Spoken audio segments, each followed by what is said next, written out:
this brings us to another subject here, which is looking at what is called share of model. And this is one that has been particularly disturbing for me. When I go out to one of the AI engines, or I go out to ChatGPT and I type in questions that I would expect my company to pop up for, the very specific criteria. I'm looking for a company headquartered in Austin, Texas, that services these particular, kind of domains in AI.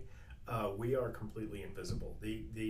The AI engine will throw out consultancies. It will throw out services firms. It does not include blacklight, unfortunately, at all. And so that has been kind of a revelation. That's something that we felt we really needed to get on top of. So I'm going to mention it in this article because while it is a completely unsolved problem for us, there are a number of things that I've uncovered. This is something that all companies seem to be experiencing. When I did that for my own business, one of the really odd things that popped up was that a friend of mine runs another company that is also headquartered in Austin, Texas, does some similar kind of work, but not directly related. We collaborate on a lot of things because we're kind of competitors sometimes, but we know each other and, we're kind of familiar with each other's businesses. And, I called him up and said, hey, you just showed up as result number 3 when I was asking about my own, services on ChatGPT. How did you do that? He said, I have no idea. Most people, even who are winning right now at this, are not aware they're winning at it and aren't really doing much to protect that share of models. So you start looking at some of the research that's been done out there. And there's one in particular that I mentioned in reference in the article. It's an article called Mind the Invisibility Gap that surveyed 80 different enterprises and found that 16 of those enterprises were completely invisible on AI.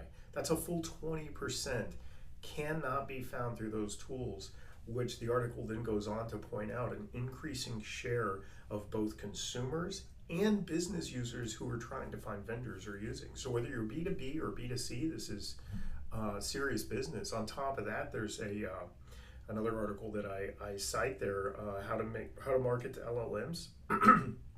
And if you go through and read that, one of the things they point out that I found was particularly catching is that these things are a lot more merciless than search engine results, where when you do poorly on a search engine result, you can always say, hey, yeah, but we're showing up on page 2. We want to start showing up on page 1. There's kind of an optimization.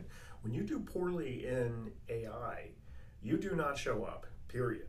It shows a top 5 result, maybe a top 10, but that's it. Everybody after that is invisible. So if you're not going to show up, even when people are specifically asking about an area you would want to be visible for them, and this is of course still in an era where AI is not quite opening itself up to ad content yet, although it looks like that's going to happen very soon.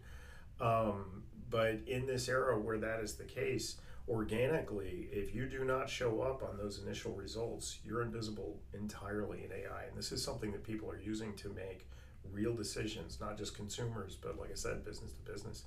And then also, we reference it's a good HBR article called Preparing Your Brand for Agentic AI that they go through.